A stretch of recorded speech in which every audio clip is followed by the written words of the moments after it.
పరదేశ్కి వెళ్తే అతని కాళ్ళ మీద పడి నమస్కారం చేయాలనుకుంటున్నాను నేను.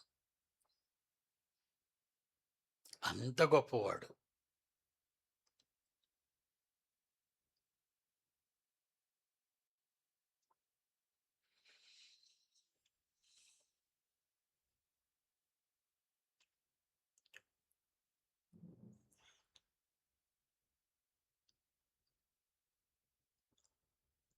రెండో కొరింథీ 6:14 కొరింథీయులకు రాసిన రెండో పత్రిక 6:14. మీరు అవిశ్వాసులతో జోడుగా ఉండకుడి. చూడండి, ఇక్కడేంటంటున్నాడు, ఎవరితో ఉండొద్దు అంటున్నాడు?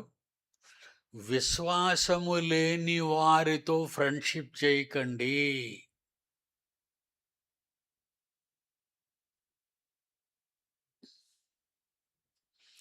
వాళ్ళకి దేవుడంటే నమ్మకం లేదు, వాళ్ళతో ఫ్రెండ్షిప్ పెట్టి నీకు, వాళ్ళతో జోడీ కడతావేటి?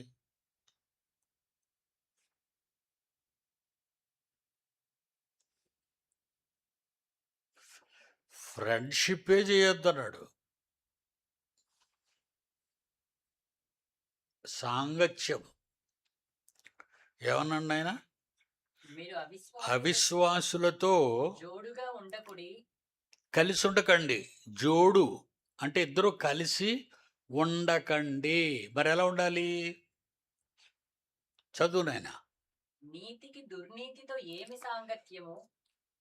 నీతి అంటారు, దుర్నీతి అంటారు. మాట్లాడినప్పుడు అది వేరు ఇది వేరు అంటారు. అలాంటప్పుడు వాడన్నిటికీ ఏమి సంబంధం? వెలుగునకు చీకటితో ఏమి పొత్తు? వెలుగుకి చీకటికి ఎంత తేడా ఉందో తెలుసా? వెలుగు వస్తే చీకటి ఉండదు, చీకటి వస్తే వెలుగు ఉండదు. పోతాయి, ఒకదాన్ని చూసి ఒకటి పారిపోతాయి.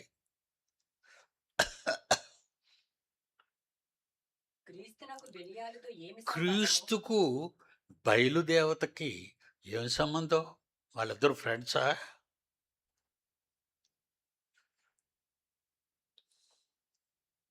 అవిశ్వాసితో విశ్వాసికి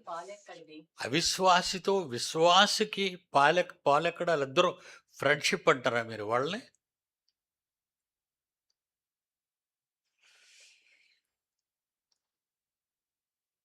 దేవుని ఆలయమునకు విగ్రహములతో ఏమి పొందిక?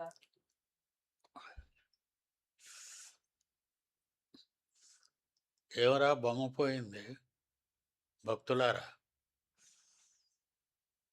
ఆడు చూడండి, ఆ మహేష్ గడు సరిగా ఉండటం లేదు, మళ్ళీ కలర్ మారిపోయింది.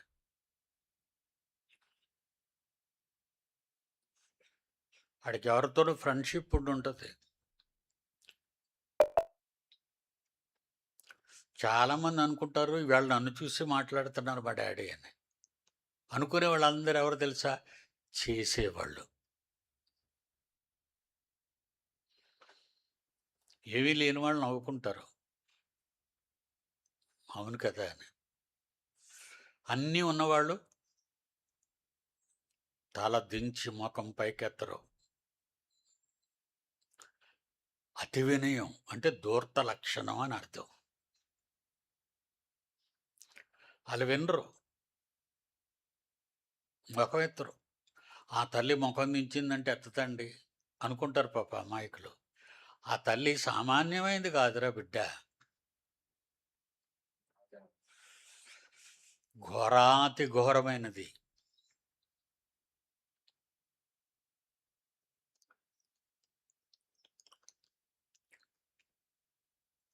అందుకే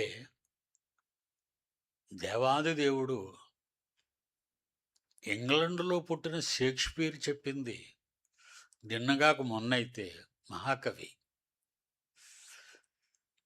క్రీస్తుకు ముందు పుట్టిన 700-800 సంవత్సరాల క్రితం ఉన్న యెషయా గారు ఏమని చెప్పారో తెలుసా?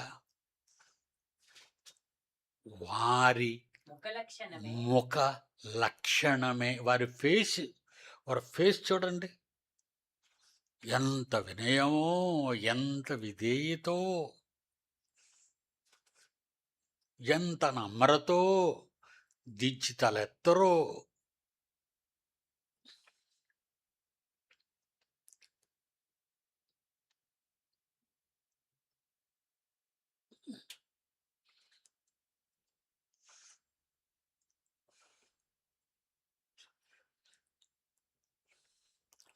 వారి ముఖ లక్షణం వారి యెషయా గ్రంథం 3వ అధ్యాయం 3వ అధ్యాయం 9వ వచనం. తీయండి, అండర్లైన్ చేసుకోండి. దేవుడు ముందుగా మన కోసమే చెప్పాడు అది.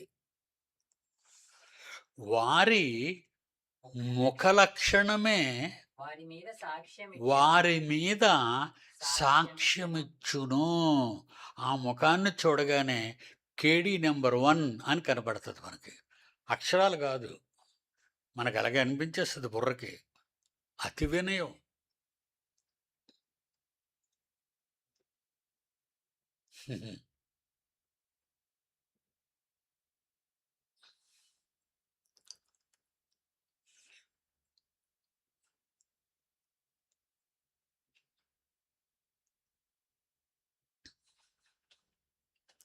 దానికి షేక్స్పియర్ ఏమన్నాడంటే, కొన్ని వందల సంవత్సరాలు, బైబిల్లో రాయబడిన కొన్ని వందల సంవత్సరాల తర్వాత షేక్స్పియర్ రాశాడు ఏమని?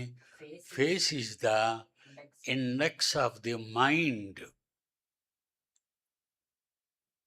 బైబిల్లో ఏ పుస్తకం ఎక్కడుందో చూడడానికి మొట్టమొదటిలోనే ఆ పేజీలో ఆది కాండము, నిర్గమాకాండము, లేవి కాండము అన్ని ఇండెక్స్ అంటారు దాన్ని.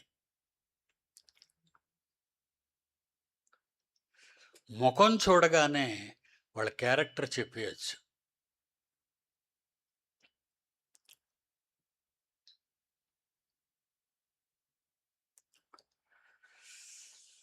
ఎఫెసీ పత్రిక 5వ అధ్యాయం 11వ వచనం. ఎఫెసీ పత్రిక 5వ అధ్యాయం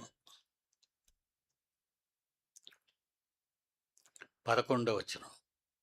నిష్ఫలమైన అంధకార క్రియలతో ఫలము లేని, పనికిరాని, అంధకార చీకటి క్రియలతో పాలివారై మీరుండకండి. వాటిని ఖండించుడి.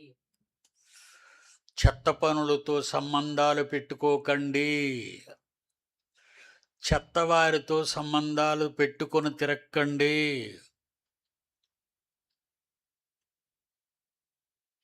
మీరు బాగుండాలి కదా.